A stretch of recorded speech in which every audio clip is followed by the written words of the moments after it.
vous nous dites que vous n'êtes pas reconnu dans votre pays. Vous venez en 99, déjà je suis curieuse de savoir combien de temps après vous retournez dans votre pays. 7 ans après, là ça allait, je suis retourné, vous voyez un artiste ivoirien au Congo qui venait chanter pour la Côte d'Ivoire. Voilà. Pas pour le Congo, parce que quand je revenais en 2006, c'était un artiste ivoirien qui venait au Congo. On vous considérait en fait comme un artiste ivoirien. Comme ivoirien, totalement. C'était quoi les circonstances ou les situations qui se sont déroulées qui vous ont amené à dire qu'on me considérait comme un artiste ivoirien? Oui, mais par ma musique d'abord. Ma musique, le coupé décalé, c'est la Côte d'Ivoire. Votre... Voilà. Et c'est le coupé décalé d'abord à la base, qui est la Côte d'Ivoire. Et c'est ça qui m'a fait qu'on me considérait pas comme un artiste congolais, parce que j'ai commencé au Congo avant d'aller en Côte d'Ivoire. Vous voyez, j'ai commencé d'abord là-bas dans un groupe que j'évoluais. Et après, mais peut-être qu'en ce moment, personne ne vous connaissait parce que vous étiez quand même à l'arrière-plan. Je veux dire, les musiciens ne sont pas forcément au devant de la scène. Donc, c'est vrai qu'ils portent l'artiste, mais on ne les voit pas. Donc, on ne vous connaissait pas. Comme j'étais le batteur, on ne me voyait pas trop. C'est cela. C'est cela. Et quand vous repartez, quel genre de frustration vous essuyez? Eh bien, vous savez, je veux vous raconter une anecdote, c'est-à-dire où je suis allé avec une délégation ivoirienne, des artistes ivoiriens renommés, Arafat, Jacob, Kaloudi, tout ce monde-là. C'était le président Douk Sagafé, son père, son âme, il était avec nous aussi dans la délégation. Genre, on arrive au Congo pour un spectacle de coupé décalé. Et on débarque comme ça. Moi, j'avais mon passeport congolais, les autres avaient le passeport ivoirien. Et je donne mon passeport à l'autorité comme ça. Il dit, ah, monsieur l'Ivoirien, bonne arrivée au Congo. Il n'a pas pris la peine de lire? Non, il a bien vu que c'était le passeport congolais. Et il me dit, monsieur l'Ivoirien, bonne arrivée au Congo. Moi, je dis, monsieur, c'est un passeport congolais. Je suis congolais. Il dit, non, mon ami, il faut laisser ça. Mais les Mauritaniens, tout le monde a les passeports ici, là. Donc, tu es ivoirien. Et derrière moi, il y avait Mouloukou. Mouloukou a dit, quoi? Chez toi, on dit tu es ivoirien. Tu es ivoirien. Mais la Côte d'Ivoire est mieux. On retourne en Côte d'Ivoire.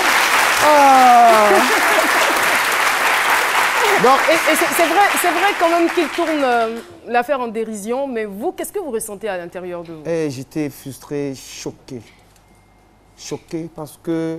Le choc, il est à quel niveau? Parce que nous, en tant qu'Ivoiriens, on est fiers d'être Ivoiriens. Hein, non, mais au niveau du Congo, quoi. Moi, ça me fait... Bon, ça me fait choquer, puis choquer pour plaire, comme on dit. C'est-à-dire, quelque part aussi, j'étais content. Choquer pour plaire parce que, vous savez, quand je suis un patriote... Peut-être que vous étiez un peu déçu de la réaction. La réaction de l'agent. Oh, le Congolais est revenu dans son pays. Mais ils ne l'ont pas fait. Vous arrivez à l'ISTC en 2016. Est-ce que c'est à partir de cet instant-là que vous allez rencontrer la jeune fille en question dont vous êtes tombé amoureux? Oui. Je n'avais pas vraiment conscience de cet amour, en fait. C'était la première fois que vous ressentiez un tel sentiment? Oui.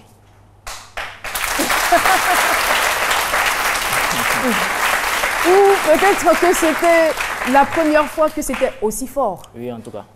Parce que... d'habitude, je ne sais pas, je me suis passé pour plaire à une femme en fait. Soit il y a le feeling, soit il n'y a pas le feeling, puis bon, ça va être là. Ça veut dire quoi? Soit il y a le feeling, soit il n'y a pas le feeling. Je sais pas. Voilà. Je ne force pas en fait. Vous ne forcez pas, vous essayez, si ça marche, c'est tant mieux, si ça ne marche pas, tant pis. Voilà. Donc je me demandais toujours, mais est-ce que moi-même j'allais connaître le grand amour? Mais à cette année-là, à l'ISTC, j'ai vraiment découvert ce que c'est. Parce que je me souviens quand on fait les cours, puis qu'on était dans la même classe. Quand on fait les cours, si elle passe, évidemment, bon, les cours sont un peu perturbés. Oh là là! Oh, cette fille! Oh là là. C'est-à-dire que vous êtes carrément désorienté dès qu'elle passe. Oui. Elle était comment? Vous pouvez nous la décrire un peu? Oui, est-ce qu'il y a un portrait d'elle? Un portrait, bon, je peux dire que elle est quand même grande, elle fait 1m78. Wow. C'est une vraie gazelle. Elle fait le mannequinat aussi même. Donc ok. C'est une... Bon, on peut dire... c'est pas les femmes à Oulaba. J'adore sa façon de la décrire.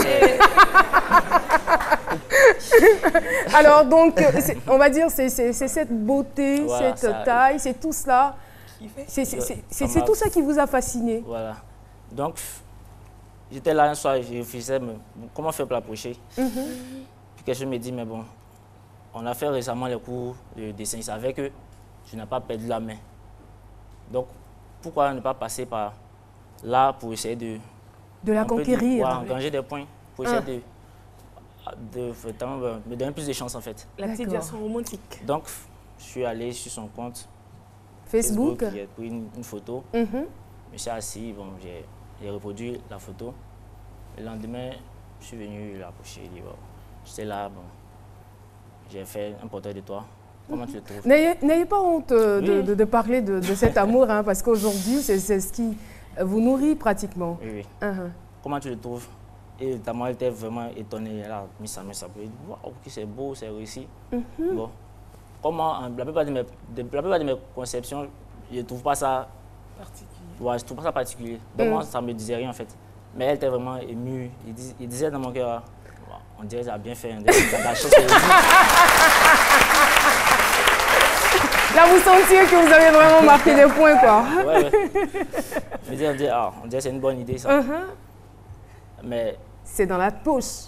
Dans la poche. J'espère que, comme on le dit à jamais, vous n'avez pas tapé poteau. Hein. Voilà. Donc, il est demain, bon, comme on était à l'école, c'était un lundi pour faire les cours. Donc, après les cours, je l'ai abordé. Il savait que je ne comprends pas, depuis un certain temps, il ressent quelque chose pour toi, c'est un truc. Elle a dit, bon, désolé, on ne peut pas être ensemble parce que j'ai déjà un copain. Oh là là. Oh là là. Elle ne pouvait pas être seule. Oh comme toutes les filles d'ailleurs. Hein. Et voilà. Oui. Voici notre phallocrate. Oui, elles ont toutes des copains. Mais une semaine, 2 semaines après... Docteur Philo, qu'est-ce que vous en savez? Ne soyez pas misogyne. Qu'est-ce que vous en savez? Non, ça a été toujours comme ça, Caro. J'ai jamais croisé une fille, elle va dire seule. Non, je ne suis pas d'accord avec vous. Oui, moi je suis pas d'accord. Il y a des filles qui sont seules. Il y a des filles qui n'ont personne. Les gars. Qui vous a réellement touché et qui vous a conduit donc à votre conversion au changement? On est allé à la mosquée, ils m'ont fait convertir à l'islam. Bon, tout ça, c'était pour me débarrasser. J'ai dit, bon, je peux partir. On dit, non, il faut passer 3 jours avec une nuit. J'ai dit, mais oui, n'est pas normal.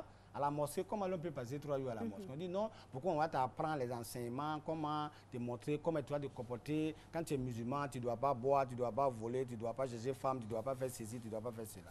Il dit, bon, il n'y a pas de problème. Je vais aller prendre mes affaires pour venir. On dit, bon, on va t'accompagner avec 2 personnes. Donc là, ils m'ont déjà eu, je suis resté totalement. Quand je suis resté totalement, maintenant, la nuit, vers les 2h, 3h, je vois dès qu'ils se lèvent doucement pour aller au dehors.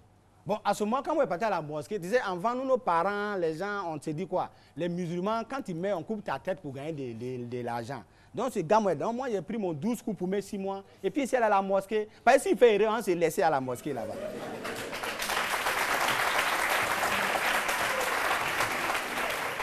Donc, maintenant, quand ils ont commencé à se lever doucement pour aller faire les ablutions au dehors, moi, je pensais qu'ils venaient contre moi.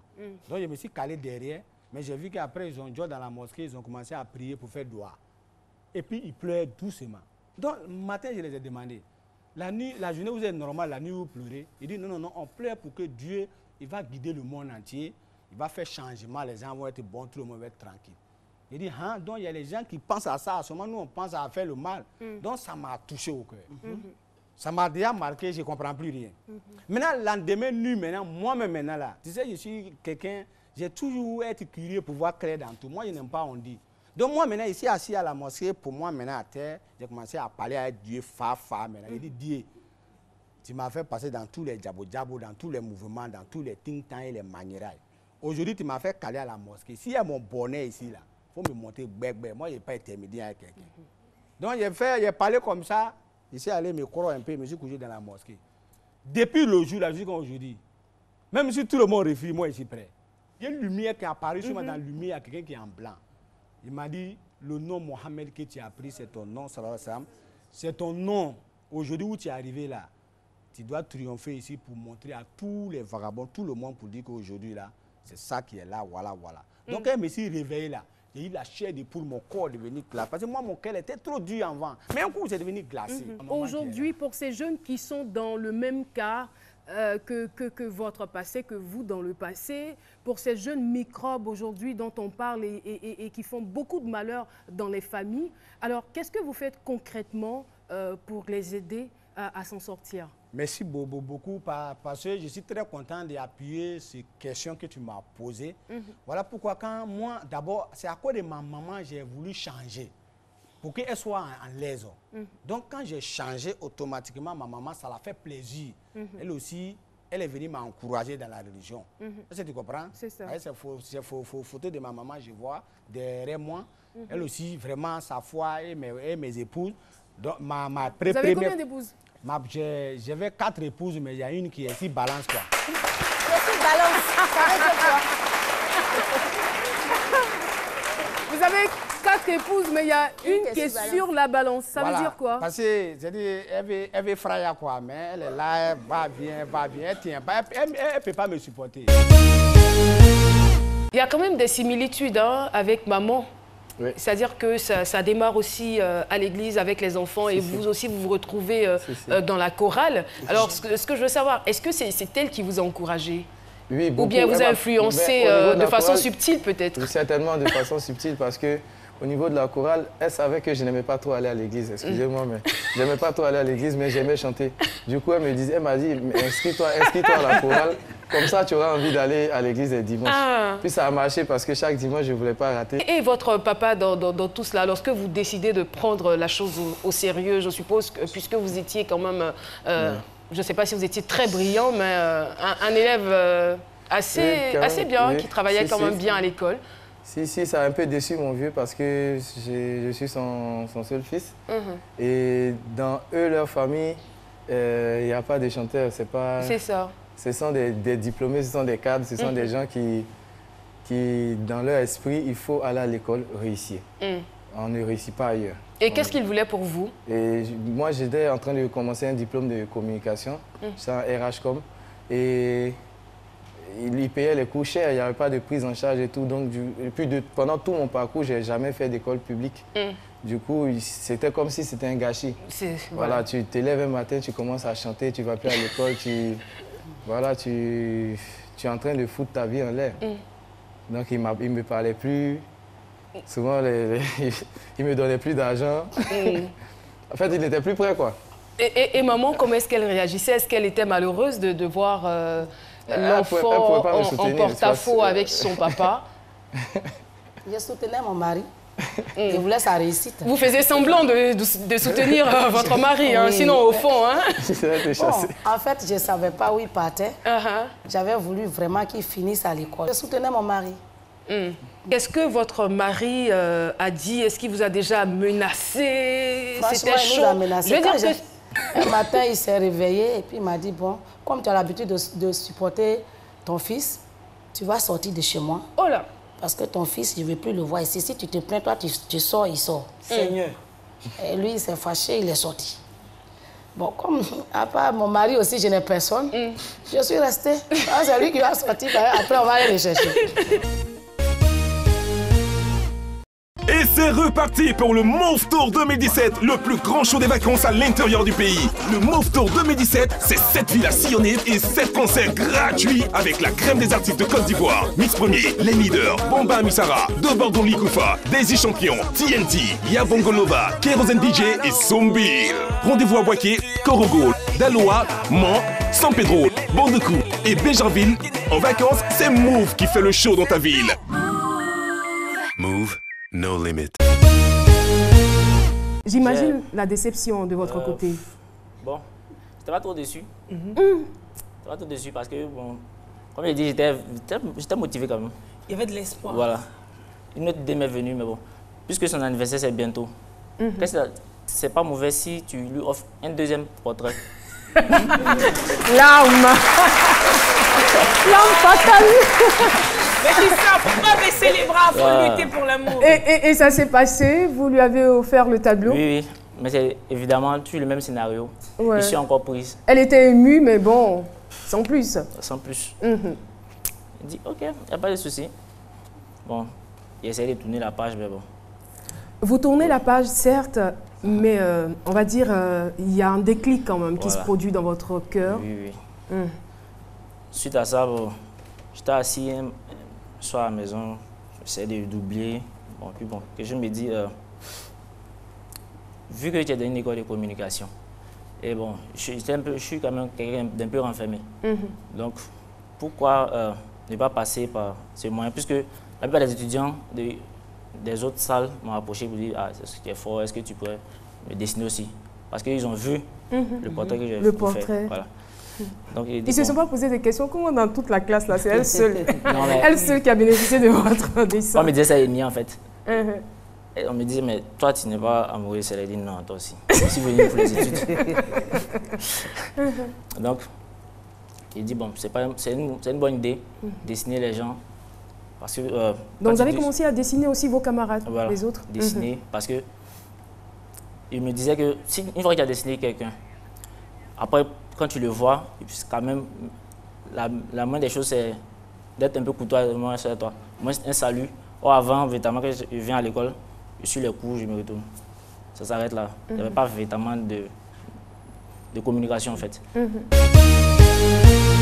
L'amour parental, il n'y a pas amour plus que ça, en fait. Voilà, c'est pas vos amours bizarres, sur les tables de marché, vous dites je t'aime, je t'aime. Non, non, non. Vrai, façon. Vrai amour parental, franchement, quand ça manque à quelqu'un, vraiment, c'est difficile à vivre. Mais en même temps, il faut dire que, quel que soit l'endroit où vous allez partir, vous avez votre amour, l'amour des parents, quel que soit l'endroit. S'il y a une famille qui vous a élevé, qui vous a éduqué quelque part là-bas, ou une famille d'accueil, quel que soit alpha, un jour vous allez regretter vos vrais parents, franchement. Souvent, on les voit souvent avec les servantes ou bien d'autres trucs. Souvent, quand le monsieur dit non, Chrisuel, tu as fait tata, bon, elle est dans son coin là-bas. En fait, c'est les parents qui lui manquent. Mais je veux dire que il y a des gens qui exagèrent quand même. C'est vrai. Moi, je dis souffrir de l'amour, mais quand c'est trop exagéré, il y a des gens qui exagèrent. Il y a des familles, il faut éduquer les enfants de façon mixte. Vous voyez, de façon mitigée. Souvent, vous avez les moyens, mais il faut refuser de donner les moyens à l'enfant parce qu'on ne sait pas où l'enfant va être un jour. C'est ça. Souvent, vous avez l'argent, vous avez les moyens de vous occuper de l'enfant, mais priver l'enfant de certaines choses. S'occuper d'un enfant de façon mitigée, c'est quoi exactement? Non, ça veut dire que souvent, il faut le berner, lui donner les bonnes choses, mais souvent, il faut taper dur. C'est pourquoi il faut parfois amener les enfants à jeûner souvent. Voilà. Attendez. De quoi? Le bâton et la carotte. Ouais. Bon, bref, on n'a pas la même coiffure, donc moi je pense. Voilà, donc je vous dis.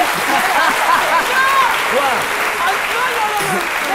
Il y a des enfants aujourd'hui, quand vous allez dans les foyers, il y a des enfants qui sont gâtés. Il y a des enfants qui sont gâtés, qui disent, il va te sortir, il y a idée à papa. Même il y a des jeunes filles aujourd'hui, vous êtes dans les véhicules de transport en commun. Même quand policier vous arrête, on dit, on veut voir les pièces de véhicules. Après, on regarde. On dit, bon, les passagers, on peut voir vos cartes d'identité. Il y a des jeunes filles grandes comme ça. Ils disent, il a dit à maman, il n'est pas papa. C'est le moment qu'ils envoient la petite.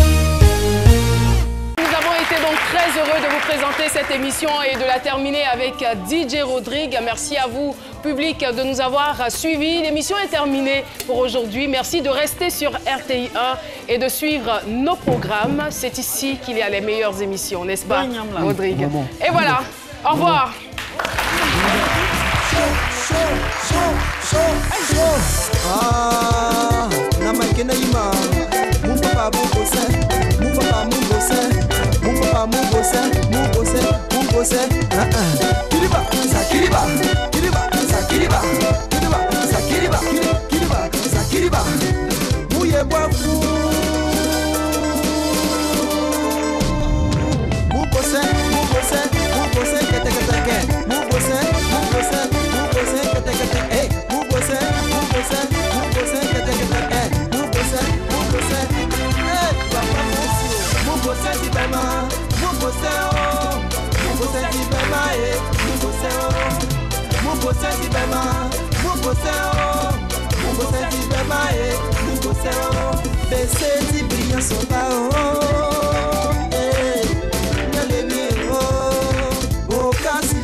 Nyamele, Oye, Abokilo.